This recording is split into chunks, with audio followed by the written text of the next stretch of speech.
CAD 좌측 상단에 보시면 이렇게 생긴 아이콘이 있습니다. 요 종이장 아이콘 있죠? 얘가 뉴 버튼입니다. 뉴 새창이요. 새창뜨기 아이콘이고, 그 왼쪽에 보면 A라고 써 있고 화살표 있죠? 얘를 누르면 이렇게 뉴 버튼이 나옵니다. 뉴, 오픈, 그 다음에 뭐 오픈되면 세이브, 여기 명령어들이 여기 있습니다. 여러분들 그 윈도우의 기본 단축키가 컨트롤 N이라는 단축키가 있습니다. 어떤 뜻인가요? 컨트롤 N, 컨트롤 S 뭔가요? 컨트롤 N이 뉴입니다. 새창뜨기, 새창 띄우기. 그 다음 컨트롤 S는요, 저장이요. 윈도우랑, 그러니까 윈도우에서 사용하는 기본 단축키들과 다 호환돼서 씁니다. 그러니까 편하신 대로 쓰시면 되는데, 자, 뉴 버튼을 눌러 보시죠.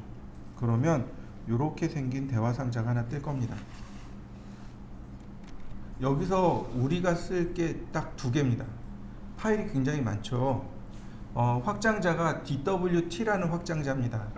DWT는 템플릿의 약자예요. 드로잉 템플릿, 즉 예제 파일이라는 뜻입니다. 예제 파일을 불러서 쓰는데 딱 두 개 쓰시면 돼요. 두 개. 하나는 여기 나와 있는 acad.dwt, 이거 실행하시면 안 돼요. 아직 설명이 안 끝났으니까. 요거 acad.dwt하고 그 밑으로 내려가면 acad iso.dwt가 있습니다. 요 두 개 중에 하나를 쓰시면 됩니다.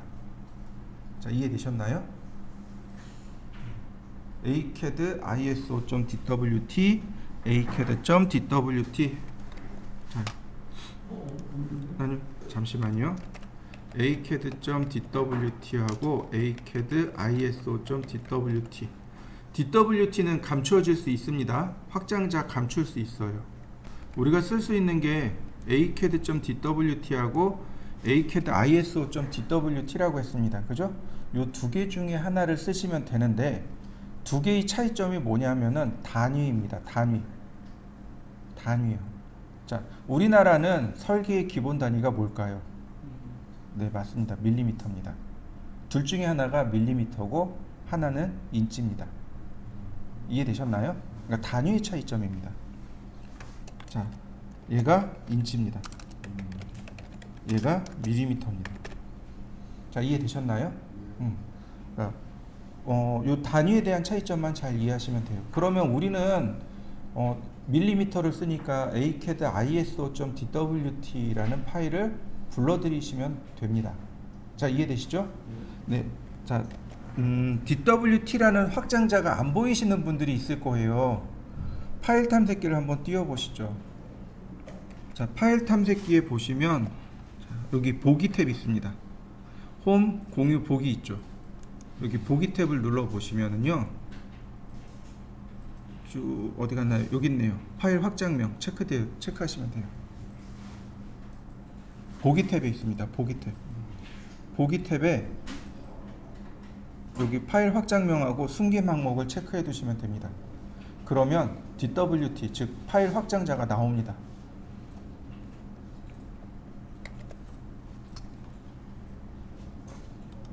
자, 다 됐나요? 네, 좋습니다. 자, 다시 이쪽으로 되돌아가죠. 여러분들은 들어보셨을 겁니다. KS. KS가 무슨 뜻일까요? 이거 한국 공업 규격입니다. 코리안 스탠다드. 자, 그러면 얘는 들어보셨나요? 네, 지스. 일본 공업 규격이요. 그 다음에 얘는요? 네, 독일입니다. 얘는 독일이에요. 맞나? 네. 네, 얘는 미국입니다. 이거. 그럼 ISO는요? 네, 맞습니다. 국제 공업 규격이요. 지금 보시면 파일명을 다시 보시면 acad 그 다음에 뭐가 붙습니까? ISO. 이해되시나요? ISO는 결국 단위가 밀리미터입니다. 이해되시나요? 안 잊어버리시죠? 이런. 자, 그러면 하나만 더 해볼까요? ISO는 왜 출발했을까요? ISO는 왜 만들어졌을까요? 그 비행기 때문에 만들어졌습니다. 그 1차 세계대전이 끝나고 나서, 그러니까 1890년대에 라이트 형제가 비행기를 만들죠. 그리고 1차 세계대전 때 비행기가 은근히 활약을 많이 합니다. 그래서 미국이 비행기를 만들려고 보니까 나라별로 규격이 다 다르더라 이거죠. 그래서 미국이 ISO를 만들면서 비행기만큼은 같은 규격으로 좀 만들어 보자 라고 해서 만든 게 ISO입니다. 이해되시나요? 자, 그러면 얘는 어떨까요? 나사, 이거 미항공 우주국이죠. 쟤는 단위를 뭐 쓸까요? 미국이잖아요. 인치를 쓸까요? 미국도요, 저 나사도 우주선을 많이 쐈을 거예요. 그죠? 우리나라도 우주선을 쏘잖아요. 근데 올라가다가 펑 하고 터졌네? 그럼 어떻게 생각할까요? 저게 왜 터졌지? 이렇게 가야 되잖아요. 그죠? 그러니까 나사도 똑같아요. 저게 왜 터졌지? 찾아보니까 나사에 근무하는 엔지니어 절반은 인치를 쓰고 절반은 킬로그램을 쓰고 미리를 쓰고, 그래서 나사 수뇌부가 모여서 회의를 합니다. 단위를 통일합시다. 뭘로 통일했을 것 같습니까?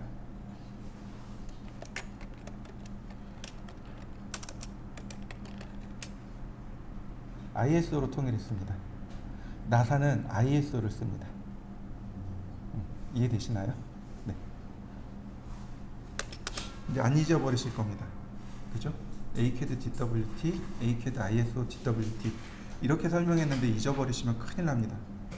옛날에 이 설명을 안 해줬더니 도면 그리는데 ACAD 파일을 불러가지고 설계를 하더라고요. 이제 우리는 도면 그리고 도면 그려서 이렇게 불러드린단 말이죠. 크기가 안 맞는 거예요. 야, 이거 왜 크기 안 맞아? 그러고 봤더니 인치 도면인 거죠. 여러분들은 헷갈리시면 안 돼요, 이제는. 자, 지금 보시는 게 이제 오토캐드 처음 만들어진 상태의 화면입니다. 자, 이제 빼고. 자, 보통 오토캐드를 처음 실행하면 이렇게 나와요. 지금 제가 움직인 요거, 얘를 뭐라고 부르냐면 커맨드 라인이라고 합니다.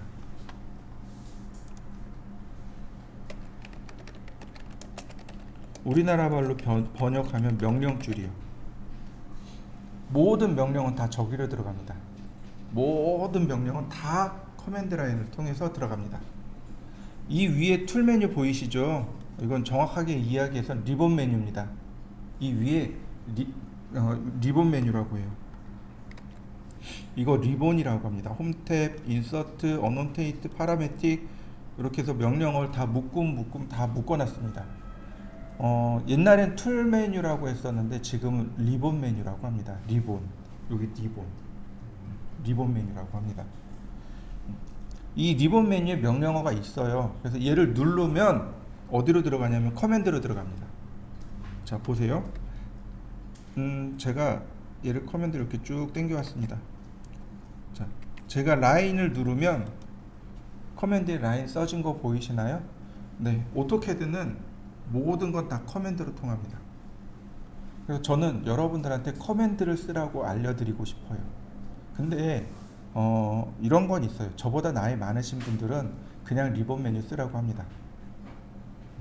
이해되시죠? 저보다 나이 어리신 분들은 다 타이핑해서 쓰세요. 왼손 키보드, 오른손 마우스. 그래서 왼손 키보드로 최소 150타 이상.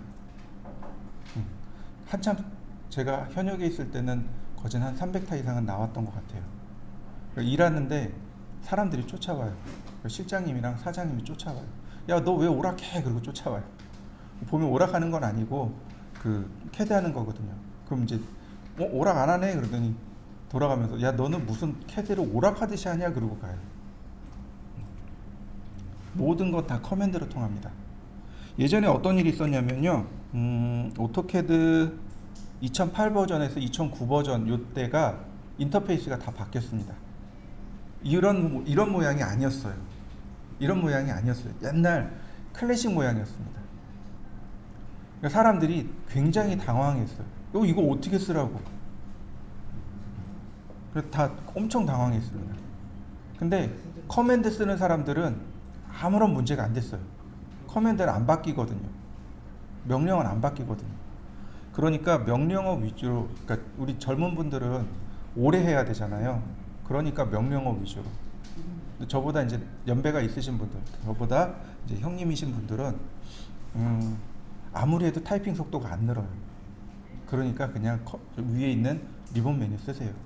나는 열심히 해서 타이핑 속도 올릴 거야 라고 이렇게 의욕을 내시는 분들이 종종 계세요.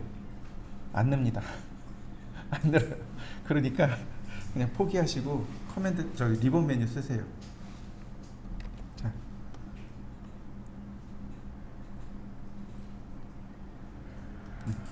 자, 위에 리본 메뉴 RIBBON 리본 메뉴라고 합니다. 자, 이해되시죠? 자, 참고로 이 커맨드 라인은 이렇게 얼마든지 움직일 수 있습니다. 얼마든지 움직일 수 있고요. 그리고 드래그해서 이렇게 밑에다가 딱 붙여놓을 수 있습니다. 위에도 붙여놓을 수 있고 밑에도 붙여놓을 수 있어요. 가장 좋은 건 지금 보다시피 아래쪽에 붙어있는 게 가장 좋습니다. 화면을 방해하지 않아요. 화면 방해하지 않고 한 3줄에서 4줄 정도, 지금 조금 저는 줄수가 많죠? 한 3줄에서 4줄 정도가 가장 적당합니다. 그게 여러분들이 작업하시기에 제일 좋습니다. 저는요, 얘를 떼어낼 겁니다. 이렇게 해서 위에다 놓을 겁니다. 위에다 놓는 이유는 보시라고, 커맨드 좀 보시라고. 저도 편할까요? 아니요, 저는 굉장히 불편해요. 커맨드 밑에 선이 들어가요. 그래서 되게 불편해요. 그래서 실제로 저도 작업하면 커맨드를 저기다 놓지는 않습니다. 여러분들 보시라고요. 저 커맨드 좀 보시라고. 요 커맨드 라인을 보시면은요, 원래 이렇게 붙어 있다 그랬잖아요. 이렇게 붙어 있는데 여기 X 표시 보이시죠? 얘를 누르면 이렇게 메시지가 뜹니다. 콩글리시니까 Do you want to close the command line window? 커맨드 라인 창을 닫기를 원하십니까? 라고 물어보네요. Yes. 자, 사라진 거 보이시나요? 다시 나타날 때는요, 컨트롤 키하고 숫자 9를 누르시면 됩니다. 그럼 나타납니다. 컨트롤 9가 바로 커맨드 라인 온오프 기능입니다. 한번 해보시죠. 프로그램 버그 같은 것들이 좀 있습니다. 갑자기 커맨드 라인이 사라지고, 명령줄 사라지고, 리본 사라지고, 사라지면 다시 끄집어내는 방법을 잘 이해하고 계셔야 돼요. 리본 메뉴입니다. 여기 리본 메뉴요. 자, 리본 클로즈라고 씁니다. 리본 클로즈하고 엔터. 자, 보시죠. 제가 먼저 보여드릴게요. 여기 커맨드에다가 다시 여기 커맨드 보이시죠? 여기다가 BBON 클로즈 리본 닫기. 그러면 리본 사라진 거 보이시나요? 네. 다시 불러드리는 방법은 리본입니다. 리본이라고 쓰시면 돼요. 그러면 리본 메뉴가 나옵니다. 자, 한번 해보시죠. 그 다음에 이렇게 리본 메뉴 맨 위에 보면 여기 화살표 있는 거 보이시죠? 얘를 눌러보면 이렇게 미니멈, 그러니까 미니즈 스텝, 그 다음에 패널 타이틀, 패널 버튼, 그 다음에 사이클 스루 이렇게 돼 있을 겁니다. 그러니까 미니멀 탭입니다. 그러면 이렇게 탭만 남기고 사라집니다. 이렇게 탭만 남기고 사라져요. 그리고 타이틀 그러면 이렇게 타이틀까지 나옵니다. 이렇게 타이틀까지 나오고요. 다시 버튼 그러면 이렇게 버튼들이 나옵니다. 다시 탭. 요걸 누르면 얘네들이 이렇게 돌아가면서 반복되는 걸 확인할 수 있습니다. 한번 눌러 보시죠. 자, 라인 명령어부터 알아볼 건데요. 커맨드에서는 여기 홈 탭에 보면 드로우 명령어가 있습니다. 여기 라인, 서클 여기 있습니다.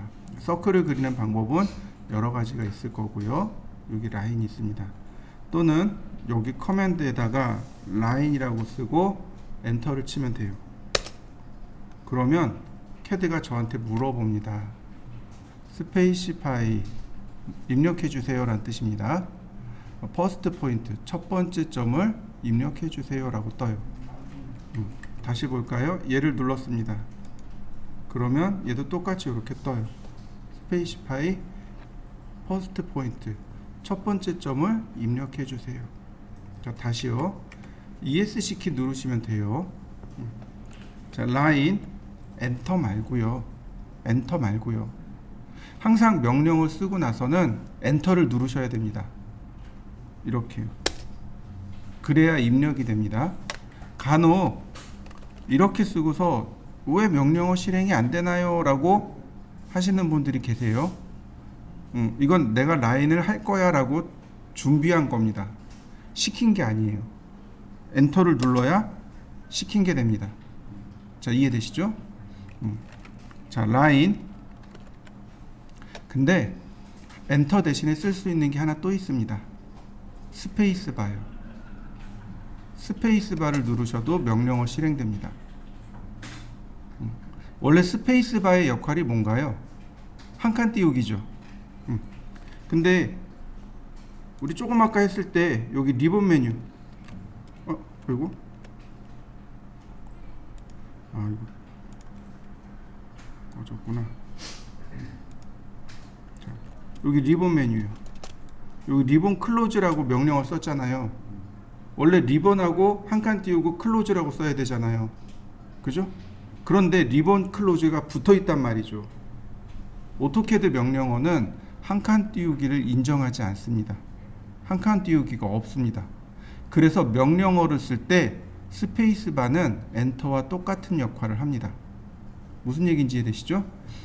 글자를 쓸 때만 달라져요. 텍스트라는 명령을 통해서 글자를 쓸 때는 스페이스 바는 한 칸 띄우기가 되고 엔터는 줄바꿈이 됩니다. 원래 엔터가 줄바꿈이죠. 스페이스 바가 한 칸 띄우기고, 글자를 쓸 때는 한 칸 띄우기가 줄바꿈으로 되는 거고, 그 외에는 다 똑같아요. 입력입니다. 스페이스 바와 엔터는 입력입니다. 그러니까 커맨드에다가 이렇게요. 라인 그리고 스페이스 바. 그러면 명령어가 실행됩니다. 근데 여러분들 가만히 키보드를 천천히 보세요. 스페이스 바가 더 큰가요? 엔터가 더 큰가요? 스페이스 바가 더 커요. 이해되시죠? 자, 키보드의 F키하고 그 다음에 J키를 가만히 만져보시죠. 요철이 있을 겁니다. 그죠? 요철이 있어요. 키보드에 요철이 있습니다. F키가 왼손 검지 자리고요. 그 다음에 J키가 오른손 검지 자리입니다. 그렇게 딱 놓으면 엄지손가락은 스페이스바가 자동으로 가게 돼요. 무슨 얘기인지 이해되시죠? 이게 컴퓨터 처음 배울 때, 타자 배울 때 씁니다. 타자 배울 때 하는 건데, 우리는 어떻게 쓰냐면 제가 그랬잖아요. 왼손 키보드 오른손 마우스라 그랬잖아요. 새끼손가락이 F자, 그 다음 검지손가락이 J자. 그러면 금방 찾아요. 이해되시나요? 요철이 있기 때문에 딱 여기가 J고 여기가 F입니다. 그러면 이 왼손 검지가 자연스럽게 스페이스바 위로 가요. 타자를 빨리 칠 수 있는 요령입니다. 자, 또 하나, 단축키를 인정합니다. 오토캐드는 단축키가 있어요. 제가 라인이라고 쓰고 엔터를 쳐도 되지만 라인의 단축키는 L입니다. L 쓰고 엔터. 그럼 라인 실행돼요. 자, 한번 해보시죠. 단축키를 쓰면 작업하는 속도가 점점 빨라지게 될 겁니다. 그리고 또 하나 단축키는 이렇게 명령어에 대문자로 쓸 겁니다. 보시면 라인 할 때 L자를 제가 대문자로 써놨잖아요. 이건 오토캐드가 이렇게 씁니다. 오토캐드가 원래 커맨드는 대소문자 구별이 없습니다. 명령어는 대소문자 구별이 없는데 대문자를 써놔요. 그게 단축키입니다. 그래서 제가 여기다 이렇게 단축키를 별도로 한 번 더 적습니다. 이레이즈의 단축키는 E, 그 다음에 줌의 단축키는 Z. 대부분 다 첫머리 글자, 첫머리입니다. 첫 글자 또는 두 번째 글자 또는 이렇게 두 번째 글자, 이런 식으로 되어 있습니다. 그래서 명령어를 알면 단축키를 금방 찾아오실 수 있습니다. 자, 다시 라인, 그리고 얘가 이제 시작점을 물어보죠. 시작점 클릭. 그랬더니 넥스트 포인트를 물어봅니다. 넥스트 포인트 클릭. 그 다음 넥스트 포인트. 자, 이때 여기 보시면 계속 언두라는 메시지가 뜹니다. 여기도 언두라는 메시지가 뜨죠. 언두는 취소하다 라는 뜻입니다. 내가 지금 넥스트 포인트 점을 넣었단 말이죠. 그거 취소할 때 쓰는 게 언두입니다. 취소되는 거 보이시나요? 다시 한번 봅니다. 퍼스트 포인트, 넥스트 포인트, 넥스트 포인트, 넥스트 포인트. 다 끝났습니다. 더 이상 그리고 싶지 않아요. ESC 키를 눌러도 되고 엔터를 누르셔도 됩니다. 자, 한번 해보시죠. 다시 봅니다. 라인,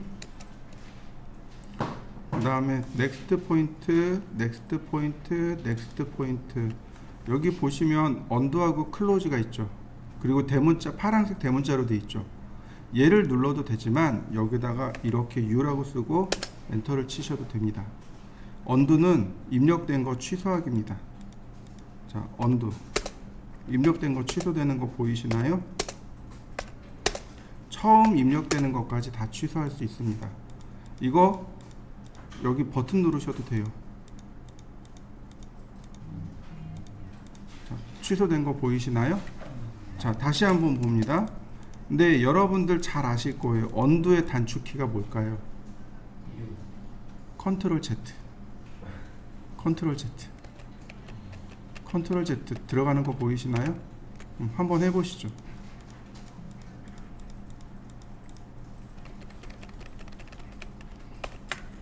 그게 뭐냐면은 여기서 언두라고 쓰면 달라져요. 자, 무슨 얘기냐면 제가 라인을 좀 그렸습니다. 자, 이런 식으로 라인을 좀 그렸습니다. 그죠? 여기다가 언두를 쓰면 그려진 통째로 사라집니다. 내가 썼던 명령어 사라집니다. 이해되시나요? 라인을 쓸 때는요, 여기서 언두를 쓰는 건 입력된 거를 취소해 주십시오, 이런 뜻입니다. 여기서는 입력된 거, 이 입력값을 취소하라는 얘기고, 라인이 아닌 명령어에서 빠져나왔잖아요. 이럴 때는 방금 썼던 명령어를 취소해 주세요, 이런 뜻입니다. 컨트롤 Z를 혹은 언두를 어디서 쓰느냐에 따라서 달라지게 돼요. 자, 이해되시나요? 근데 반대로 컨트롤 Z 했죠. 반대로 되살리는 게 있습니다. 그게 뭐냐면 컨트롤 Y예요. 근데 이건 4번밖에 안 돼요. 3번, 4번밖에 안 됩니다. 그러니까 그 뒤로 넘어가 버리면 못 살리는 거죠. 요 내용이 바로 여기입니다. 여기 언두, 리두. 얘가 언두, 그 다음 얘가 리두. 언두, 리두. 이렇게 이야기합니다. 컨트롤 Z, 컨트롤 Y입니다. 한 번씩 해보시죠. 자, 다시요. 라인. 자, 클릭합니다. 그럼 얘가 넥스트 포인트 물어보죠. 자, 넥스트 포인트 쭉 클릭합니다. 자, 마지막으로 얘가 클로즈. 그럼 도형 닫기가 되네요. 도형 닫힌 도형으로 만들어지는 거 보이시죠? 자, 한번 해보실까요? 자, 라인, 클릭을 합니다. 자, 제가 여기서 중간에 이렇게 엔터를 쳐서 끊었습니다. 안 보이니까 확대. 자, 다시 라인 퍼스트 포인트를 물어보잖아요. 여기 보시면 퍼스트 포인트를 물어보고 있죠. 이때 아무것도 입력하지 않고 그냥 엔터를 누르게 되면 마지막에 끝난 점에 다시 시작합니다. 마지막에 입력한 점에서 다시 시작합니다. 이렇게요. 마지막에 끝난 점에서 다시 시작합니다. 자, 이때 여기서 제가 클로즈를 합니다. 그럼 어디로 갈까요? 이렇게 닫힐까요? 이렇게 닫힐까요? 여기가 1번, 여기가 2번. 2번으로 갑니다. 다시 시작했어요. 이어서 시작이 아니고 다시 시작했어요. 이해되시나요? 마지막에 끝난 점에서 다시 시작합니다. 자, 클로즈. 자, 이해되시나요? 여러분들도 한번 해보시죠. 자, 그 다음에 이제 우리가 체크해야 될 게 뭐냐면 줌인, 줌아웃이요. 화면 축소 확대입니다. 지금 화면이 점점 많아지잖아요. 그죠? 휠 돌리시면 돼요. 마우스 휠을 이렇게 앞뒤로 돌리시면 됩니다. 그러면 줌인, 줌아웃이 일어나요. 휠을 돌리시는데 이 커서 있죠. 커서가 중심점입니다. 커서를 중심으로 줌인, 줌아웃이 일어납니다. 이와 같이요. 자, 이해되시나요? 보통 올리고 내리고 이렇게 얘기하죠. 커서를 위로 올렸을 때, 그러니까 휠을 위로 올렸을 때 줌인, 그 다음에 커서를 내릴 때, 그러니까 휠을 내릴 때 줌아웃. 자, 이해되시나요? 이제 조건이 있습니다. 아니, 조건이라기보다 주의사항이 있습니다. 너무 많이 내리지 마세요. 너무 많이 줌아웃 시키지 마세요. 자, 무슨 얘기냐면 지금 보시면 여기 화면 하단에 보시면 제가 다 띄워놨어요. 여기 좌표 보이시나요? 커서의 위치가 이렇게 나와요. 그죠? 우리가 연습 삼아서 쓰는 건 대부분 다 10mm, 20mm 또는 커야 50mm, 100mm 이 정도예요. 10cm 정도 내외입니다. 이해되시나요? 그런데 얘를 이렇게 돌립니다. 휠을 계속 내리는 거죠. 그러면 여기가 어떻게 바뀌어요? 이렇게 바뀝니다. 8.16 알파벳 2 플러스 0.9 이렇게 됩니다. 이게 무슨 뜻이냐면요, 8에 뒤에 0이 9개가 붙었다는 뜻이에요. 이해되시나요? 그럼 얼마나 멀리 뒤로 빠진 겁니까? 알 수 없어요. 거의 한 8km 정도 빠진 것 같습니다. 무슨 얘기냐면 여기 원점 있잖아요. 여기서부터 여기까지가 8km 정도 됩니다. 안 보여요. 이해되시나요? 내용이 안 보입니다. 우리가 인터넷 보면 이렇게 계속 휠을 내리잖아요. 이게 버릇이 들었습니다. 그래서 아무 생각 없이 이렇게 내리고 있는 거예요. 어디까지 내려갈까요? 이거 어디까지 줌아웃 될까요? 여기서 태양계 저편까지 줌아웃 돼요. 오토캐드의 줌은 리밋이 없습니다. 안 보여요. 이해되시나요? 그럼 이럴 때는 어떻게 할까요? 화면에 있는 거 다 지우고요, 휠을 2번 더블 클릭합니다. 마우스 휠을 2번 더블 클릭해요. 그럼 나타납니다. 이해되셨나요? 자, 한번 해보시죠. 휠을 연달아 2번 더블 클릭한다는 얘기는 이렇게 화면 맞춤이 돼요. 줌 익스텐트라고 합니다. 여기 나와 있는 대로 휠 더블 클릭, 얘가 줌 익스텐트라고 합니다.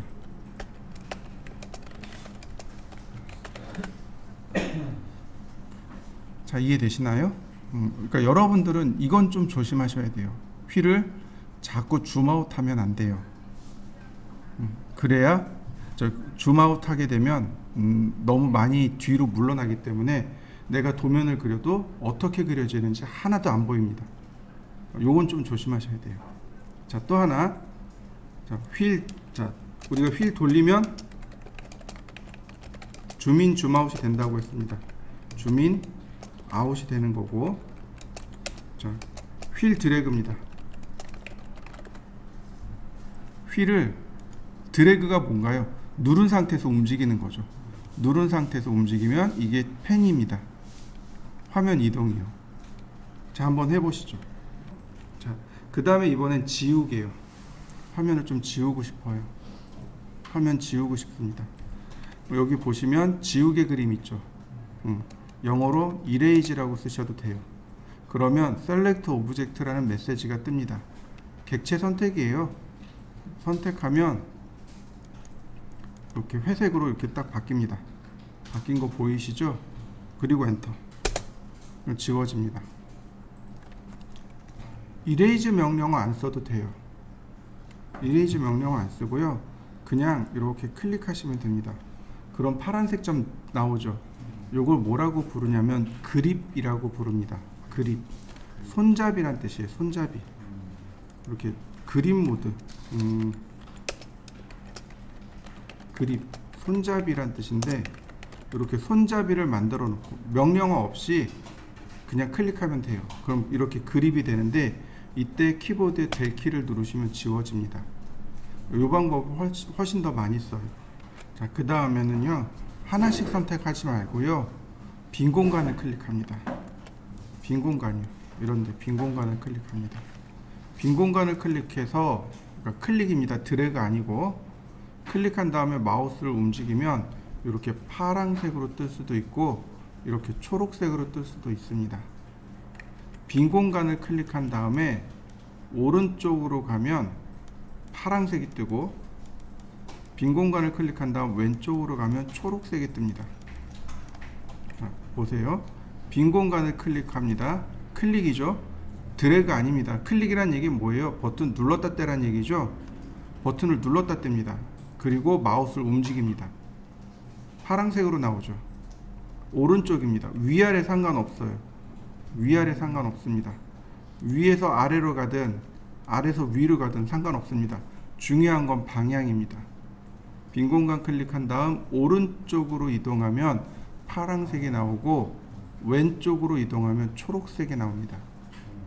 무슨 뜻이냐면 이렇게 보시면 돼요. 빈 공간 클릭 후 오른쪽 이동, 요거 포함 선택이라고 합니다. 빈 공간 클릭 후 왼쪽 이동, 이건 걸침 선택이라고 합니다. 영어로 얘는 윈도우 셀렉트라고 합니다. 얘는 크로스 셀렉트라고 합니다. 포함 선택, 윈도우 셀렉트, 걸침 선택, 크로스 셀렉트. 무슨 뜻이냐면 빈 공간을 클릭한 다음 오른쪽으로 갔습니다. 이 사각형 안에 선이나 원이 다 들어가야만 선택합니다. 자, 몇 개 선택됐나요? 4개 선택된 거 보이시나요? 4개만 완전히 쏙 들어갔죠. 4개만 선택합니다. 완전히 들어가야만 선택해요. 그에 비해서 얘는 크로스 셀렉트입니다. 무슨 뜻이에요? 교차 선택이란 뜻입니다. 지금 이 선이 교차되고 있는 거 보이시나요? 선택합니다. 얘네들 포함되어 있죠. 선택합니다. 무슨 얘기인지 이해되시나요? 이렇게 하면 교차 선택, 이렇게 가면 포함 선택. 상황에 따라서 나누어서 사용합니다. 그 다음 전체 선택하는 단축키가 있습니다. 뭘까요? 컨트롤 A요. 컨트롤 A는 전체 선택입니다. 이러고 델 키를 누르시면 됩니다. 자, 그래서 라인 명령을 가지고 이렇게 한번 해보시죠.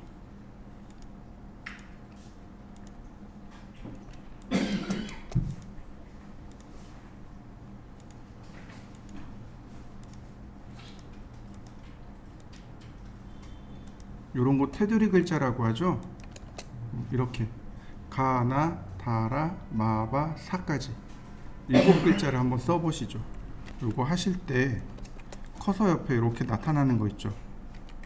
라인 명령어 쓰면 뭐라고 이렇게 나오죠. 요 지금 커서 옆에 뭐라고 뜨죠. 요걸 뭐라고 하냐면 다이나믹 인풋이라고 합니다. 동적 입력이라고 합니다. 다이나믹 인풋, 요거 dyn 또는 동적 입력이라고 하는데 얘를 끌 겁니다. 끄는 방법은 F12 키를 누르시면 돼요. F12 키가 온오프 키입니다. 온오프예요. F12를 한번 눌러주시면 꺼집니다. 이렇게 다시 누르시면 나타나고요. 다시 F12 키를 한번 누르면 자, 이렇게 꺼지게 됩니다. 자, 이해되시나요? 네, F12 키를 눌러서 다이나믹 인풋, 즉 동적 입력을 전부 다 꺼주세요. 동적 입력을 언제 쓰냐면 여러분들이 CAD에 조금 더 익숙해지면, 우리 이제 주간반 학생들이 이제 다이나믹 인풋을 써요. 이제 그 친구들은 CAD를 이제 거의 마스터한 친구들입니다. 그래서 다이나믹 인풋을 쓰면 되게 편해요. 굉장히 편합니다. 근데 아직 여러분들은 다이나믹 인풋을 쓰시면 안 돼요. 많이 헷갈릴 수 있습니다.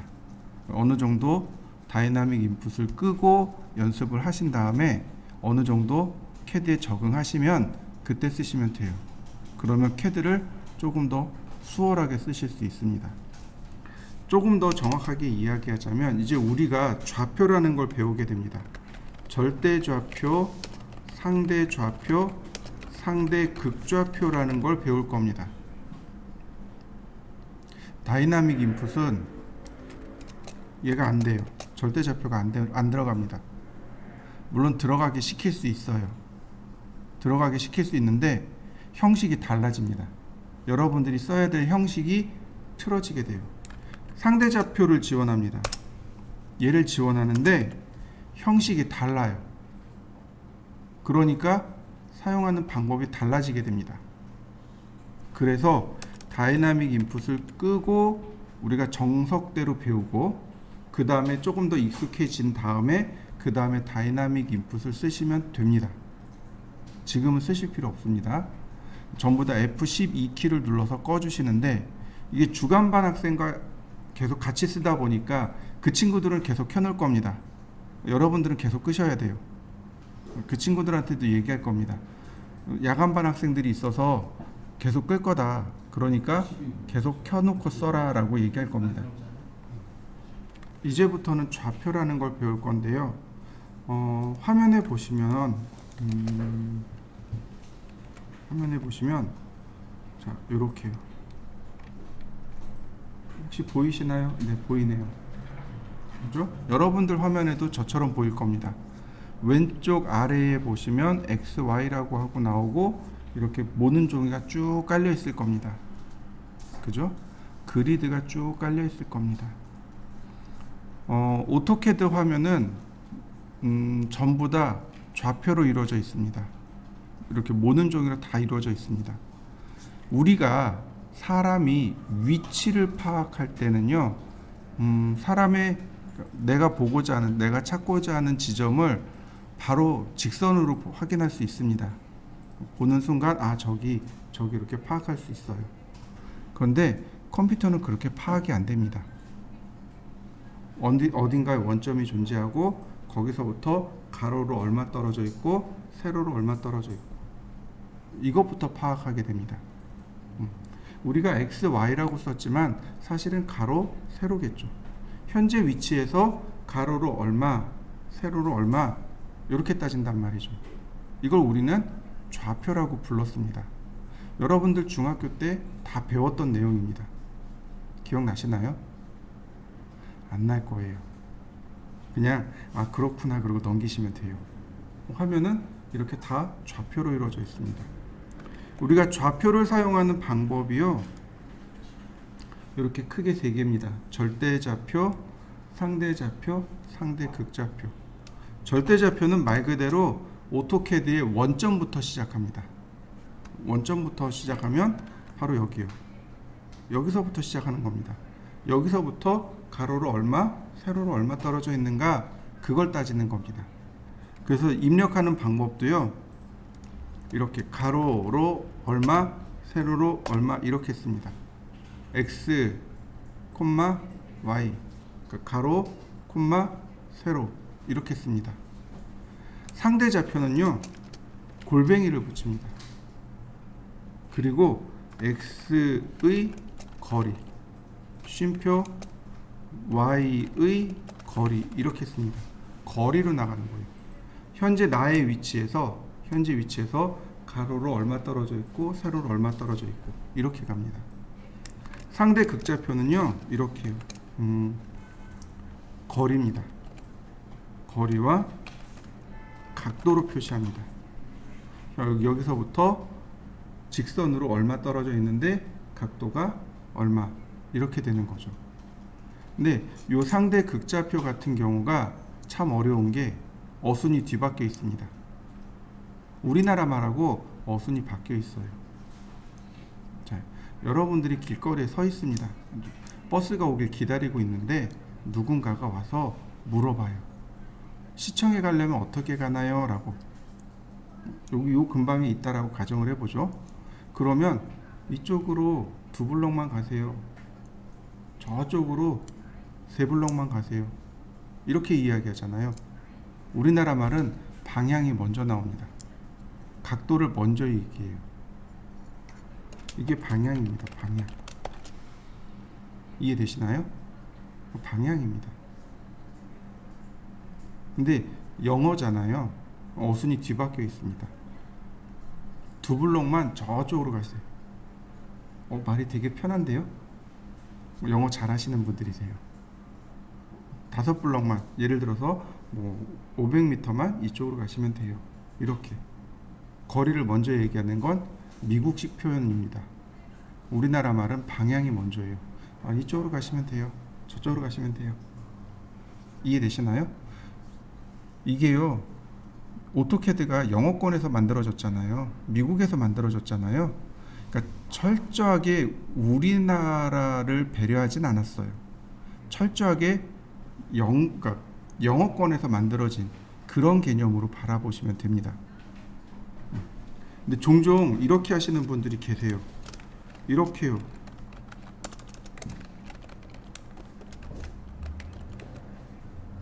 그잖아요. 어순 뒤바꿨고 화살표 바꿨잖아요. 굉장히 창의적이죠. 안 됩니다. 안 돼요. 이거 개발한, 오토캐드를 개발한 사람들이 우리나라랑 어순이 그러니까 반대인 사람도 있는 것 같아. 방향 왼쪽이 더 크다. 거리 배려가 안 돼요. 이해되시나요? 배려 자체가 안 된 겁니다. 이거 안 돼요.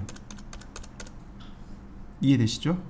무조건 얘네들이 원하는 조건대로 하셔야 돼요.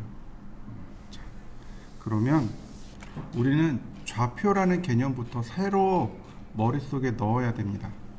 우리가 중학교 다닐 때 이런 것들을 그려놓고 좌표를 읽었습니다. 가로 방향은 X축이라고 불렀고 세로 방향은 Y축이라고 불렀습니다. 그래서 어떤 점의 위치를 읽을 때 X 방향으로 3, Y 방향으로 3 이렇게 읽었습니다. 기억나시나요? 안 나시는 분들은 그냥 외워버리시면 돼요. 자, 뭐부터 읽는다고요? X 방향부터. 그 다음 Y 방향. 그러면 얘는 마이너스 3,4가 되는 거죠. 자, 여기는요.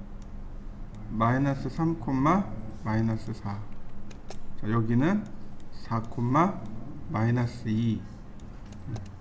자, 여기는 2, 4. 이게 이제 우리가 알고 있는 좌표입니다. 이 화면에는 다 좌표로 이루어져 있습니다. 내가 못 찾는 것 뿐입니다. 내가 못 찾는 거지 사실은 이 속에 다 들어 있습니다. 자, 이렇게 해볼까요? 자, 라인 시작점 물어보잖아요. 캐드한테 시키는 겁니다. 시작점을 0,0 그리고 엔터. 그러면 이렇게 0,0을 찾아줍니다. 나는 모르지만, 나는 위치를 몰라요. 그런데 캐드는 칼같이 찾아냅니다. x가 100이고 y가 0인 자리, 나는 몰라요. 그런데 캐드는 찾아요. x가 100이고 y가 100인 자리 찾습니다. x가 0이고 y가 100인 자리 이렇게 찾습니다. 마지막 0,0 어떤가요? 정사각형 그려졌나요? 한 변의 길이가 100인 정사각형입니다. 자, 한번 그려보실까요? 먼저 과제물을 그냥 읽어볼 겁니다. 아직 하지 마시고요. 자, 보시죠. 첫 번째 점, 여기 A라고 하는 점은 X가 10, Y가 10, 10,10. 그 다음 B점은 X가 40, Y가 10. C는 X가 40, Y가 20. D는 X가 30, Y가 20. E는 X가 30, Y가 30. F는 X가 20, Y가 30. 여기 G점은 X 20, Y 20. H는 X가 10, Y가 20. 자, 이해되시나요? 여기에 보시면 정답은 다 있습니다. 제가 똑같이 그려볼 겁니다. 자, 지우고요. 자, 라인 처음은 10,10입니다. 여기 있네요. 그 다음에 x가 40,10, 그 다음에 x가 40,20, 그 다음 x가 30에 y가 20, 그 다음 30,30, 그 다음 20,30, 그 다음 20,20, 그 다음 10,20, 마지막은 10,10. 자, 그려지나요? 어렵지 않을 겁니다. 한번 그려보시죠.